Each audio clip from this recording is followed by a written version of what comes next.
Kakaiba na yung pato nila dito kasi nang aagaw ng pagkain. Pag nalingatan mo lang, uy, wala ka ng pagkain. Ubos.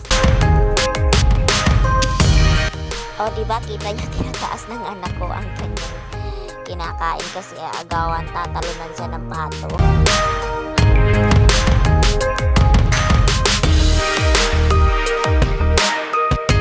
Pag nakita ka ng mga pato na may kinakain, lagi sila nakaabang sa'yo at saka tatalunan ka, pag ka nakalingat. Kailangan lagi ka nakataas, bantayan mo yung mga pato dahil nako, tatalunan ka talaga. Mga matakaw sila, kaya iyak yung anak ko dyan dahil naagawan siya ng saging.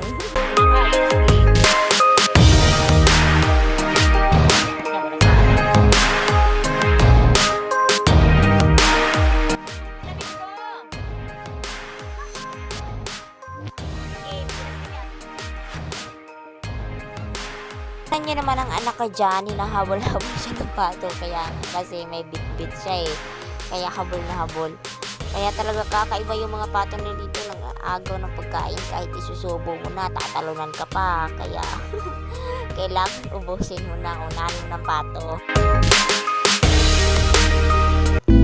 Thanks for watching. Please subscribe to our channel for more videos.